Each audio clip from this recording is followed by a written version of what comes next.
Assalamualaikum warahmatullahi wabarakatuh. Kita akan mulai paparan publik pada saat ini ya.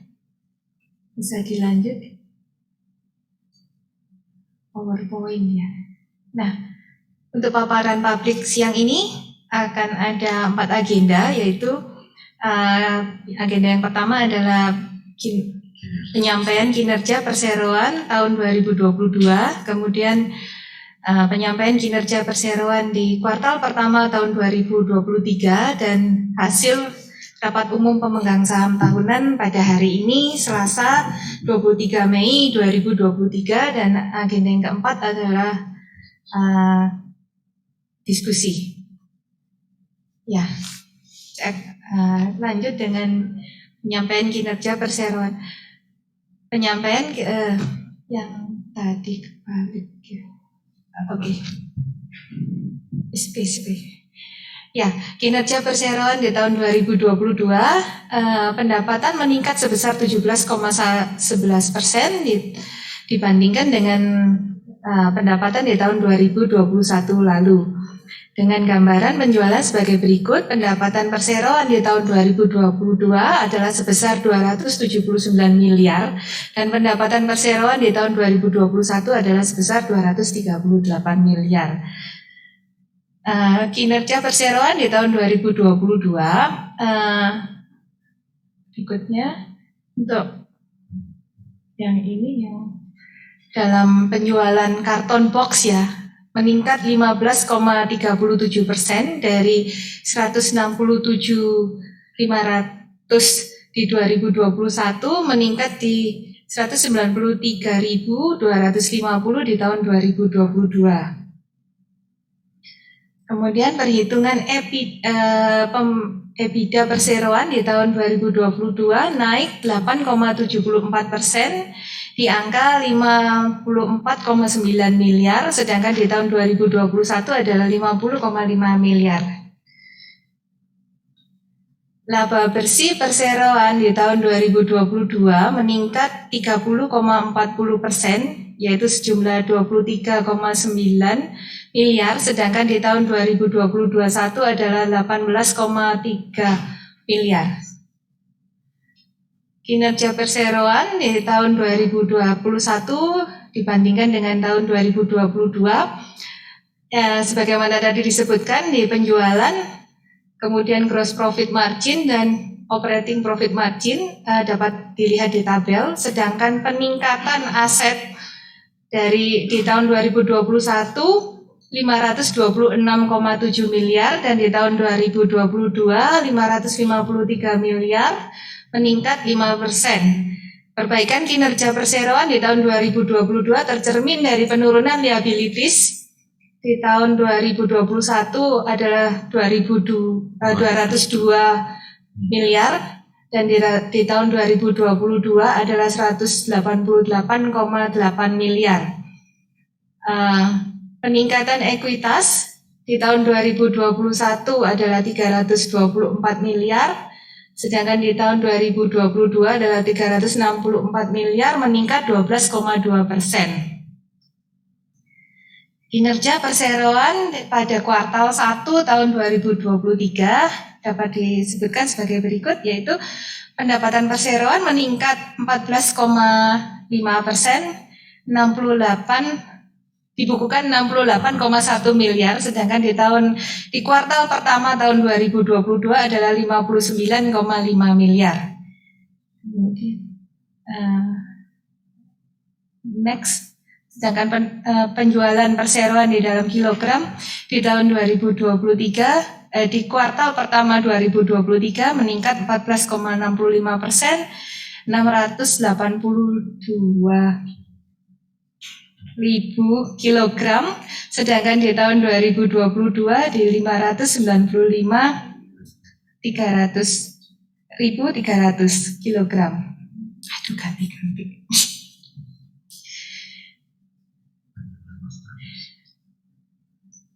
Penjualan perseroan di kuartal pertama tahun 2023 dalam karton box naik 13,50%, di tahun 2023 adalah 47.000, sedangkan di tahun 2022 kuartal pertama tahun 2022 adalah 41.000. Sedangkan EBITDA perseroan di kuartal pertama tahun 2023 menurun 0,45%, di mana di kuartal pertama tahun 2023 11,5 miliar dan di tahun 2022 adalah 11,6 miliar. Laba bersih perseroan kalau yang ditampilkan di PowerPoint kami adalah kinerja dari kuartal pertama di tahun 2020 sampai dengan 2023. Nah, itu terlihat ya bahwa kinerja perseroan dari tahun ke tahun memang stabil untuk meningkat ya. Di kuartal pertama tahun 2023 ini laba bersih meningkat 9,45%, yaitu 4 miliar, sedangkan di tahun 2020 di kuartal pertama tahun 2022 adalah 3,8 miliar. Target perseroan di tahun 2023 adalah peningkatan pendapatan 10% dan perbaikan kinerja internal untuk memaksimalkan penggunaan sumber daya yang bertujuan untuk keberlanjutan organisasi. Kami lanjutkan dengan agenda yang ketiga, yaitu pembacaan hasil rapat umum pemegang saham pada rapat umum pemegang saham tahunan hari ini Selasa tanggal 23 Mei tahun 2023. Agenda mata acara yang pertama adalah persetujuan atas laporan tahunan direksi, laporan tugas pengawasan Dewan Komisaris dan pengesahan laporan posisi keuangan serta laporan laba rugi dan penghasilan komprehensif lain perseroan untuk tahun buku yang berakhir pada tanggal 31 Desember 2022.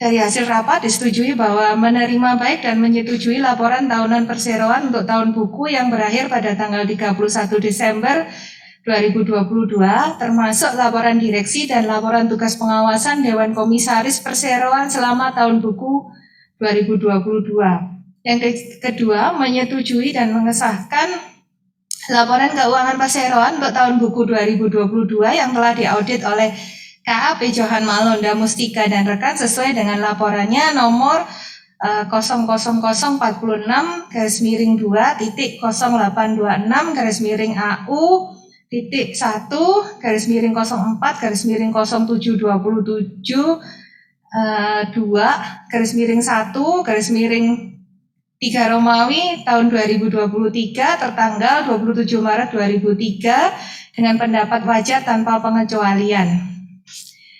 Mata acara yang kedua yaitu penetapan penggunaan laba bersih perseroan untuk tahun buku yang berakhir pada tanggal 31 Desember 2022. Yang pertama, menetapkan penyisian untuk dana cadangan perseroan sesuai dengan pasal 70 ayat 1 Undang-Undang PT adalah sebesar 500 juta.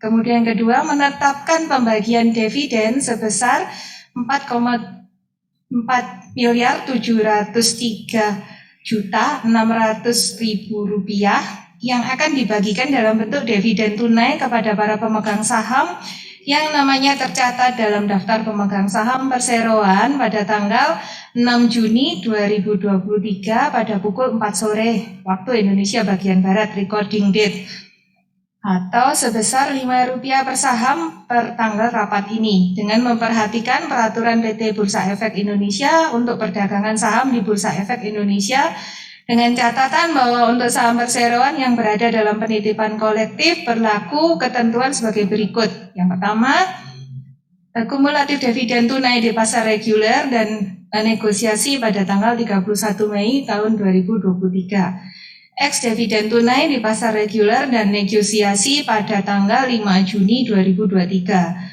Kumulatif dividen tunai di pasar tunai pada tanggal 6 Juni 2023 dan ex dividen tunai di pasar tunai pada tanggal 7 Juni 2023. Pembayaran dividen tunai kepada para pemegang saham yang berhak akan dilaksanakan selamat-lambatnya tanggal 23 Juni 2023. Yang ketiga, menetapkan sisa laba bersih tahun berjalan untuk tahun buku yang berakhir pada tanggal 31 Desember 2022 dicatat sebagai saldo laba perseroan atau return earnings.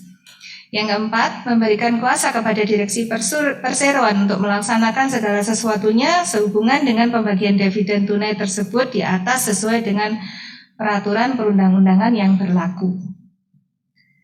Nah, mata acara yang ketiga adalah penetapan besaran gaji dan tunjangan lain bagi anggota direksi serta honorarium dan tunjangan lainnya bagi anggota Dewan Komisaris Perseroan. Di dalam rapat disetujui bahwa melimpahkan wewenang kepada Dewan Komisaris Perseroan untuk menentukan gaji dan tunjangan lainnya dari para anggota direksi Perseroan.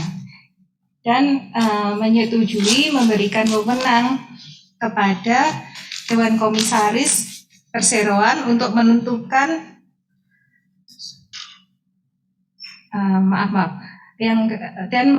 dan menyetujui memberikan wewenang kepada komisaris utama untuk menetapkan gaji dan honorarium dan tunjangan lainnya bagi anggota Dewan Komisaris dengan memperhatikan usul dan rekomendasi dari Komite Nominasi dan Remunerasi untuk selanjutnya ditetapkan oleh Dewan Komisaris.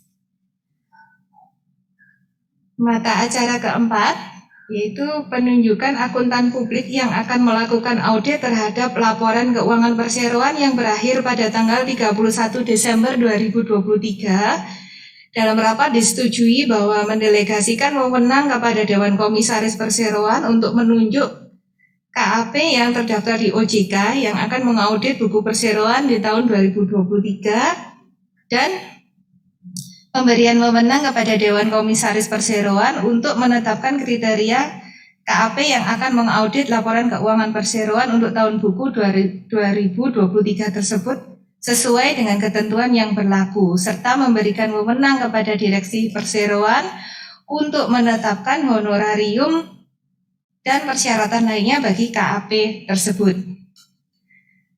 Mata acara rapat yang kelima adalah persetujuan perubahan anggaran dasar perseroan untuk disesuaikan dengan peraturan OJK nomor 14 POJK 04 tahun 2022 tentang penyampaian laporan keuangan berkala emiten atau perusahaan publik. Disetujui dalam rapat bahwa persetujuan perubahan pasal 17 anggaran dasar perseroan untuk disesuaikan dengan POJK nomor 14 POJK 04 tahun 2022 tentang penyampaian laporan keuangan berkala emiten atau perusahaan publik dan memberikan kuasa dan wewenang dengan hak substitusi kepada Direksi Perseroan untuk melakukan segala tindakan yang diperlukan berkaitan dengan keputusan tersebut, menyusun dan menyatakan kembali seluruh ketentuan anggaran dasar perseroan dengan tidak ada satupun yang dikecualikan sesuai dengan peraturan dan perundang-undangan yang berlaku. Demikian hasil rapat umum pemegang saham pada pagi hari tadi. Hari ini Selasa tanggal 23 Mei tahun 2023.